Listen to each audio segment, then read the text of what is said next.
And maybe my finding so absurd the connection people try to draw between, or people see between quantum mechanics and consciousness. Um, the reason for that is so typically, I try to be, it's important to me to be very open minded. And if people seem convinced of a thing, then I am compelled by that thing and I will obsess over it until one of two things happens. Either first, I will realize how they were right about, or some piece of how they were right, and then hopefully make the adjustment chez moi, chez moi.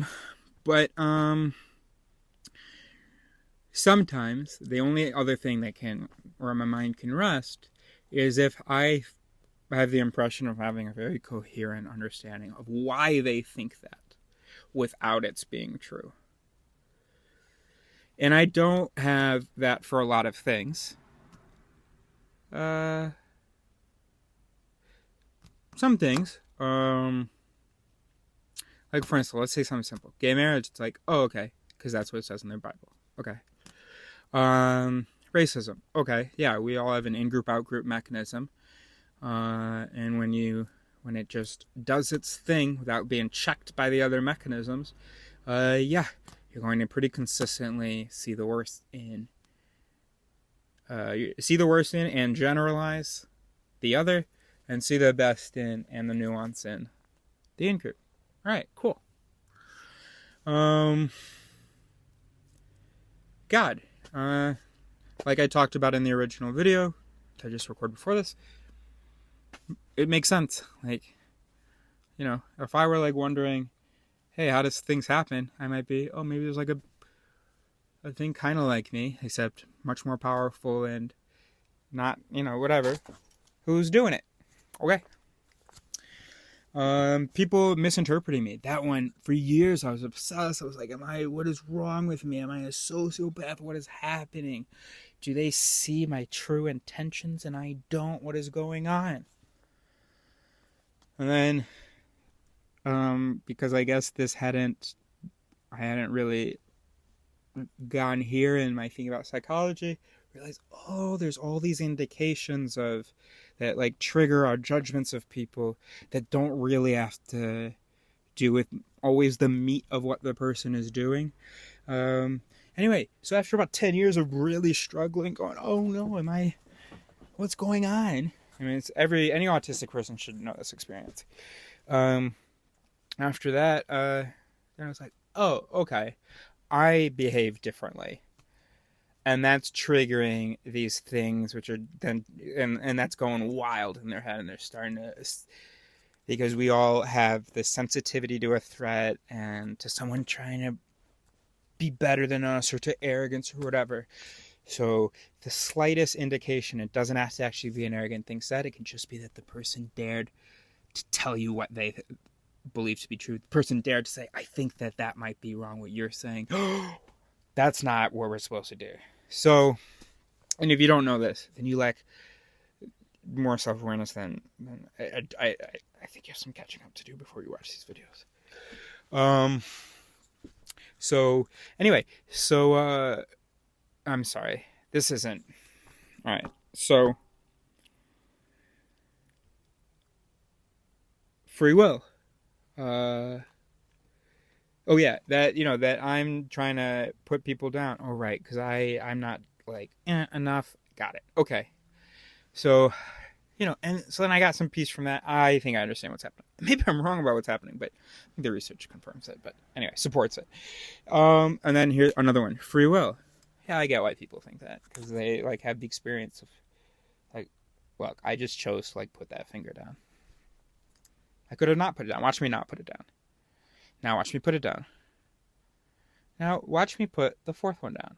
Wow, I have free will. Okay, so I get how you could think that. Hey, I like see an image here, and I got audio, and I have a relationship between this image and the image that I was interpreting a few seconds ago, and I have memories from even longer ago where it's the same basic face or blah blah blah, and I feel like it was like the same person, blah blah. Right? Yeah, I get why you would think consciousness. I also get why someone would. I'm thinking back to someone I met when I was traveling. Would having the illusion of consciousness, which I understand, having feeling compelled that there's like a consciousness thing.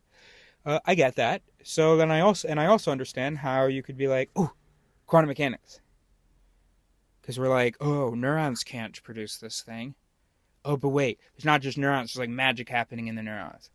Ah, that's what consciousness is. Wait, but why can't this, is this con is so is why isn't is this conscious then, or does this not have quantum mechanics? Is there no quantum level here?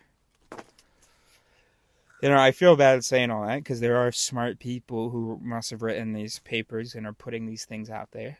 It could be misunderstood by the public. I don't think it is being misunderstood by my dad. I think that, and we did look at an article together where they talked about consciousness on the cellular level. So, but look, let me just justify my resistance to you. The whole quantum mechanics thing checks two really big boxes for me. Or my understanding of that idea. I don't understand quantum mechanics at all. But my understanding of the connection made by the public between quantum mechanics and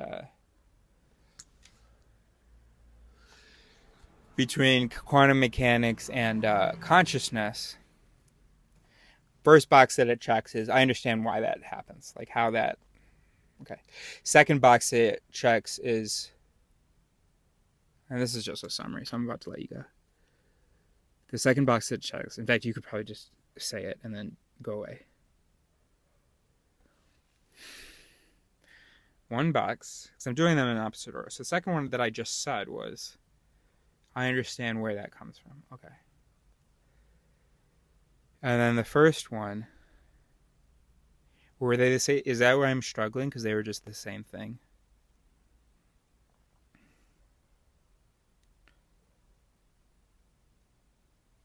Oh, the first one is that it's counterintuitive. Because I like things that are counterintuitive. So I don't love what we were pre-programmed to think and believe. So when a new thing comes out that's counterintuitive, I'm like, ooh, okay, we might have got a little glimpse into some more truth beyond what we're normally. So, there you go.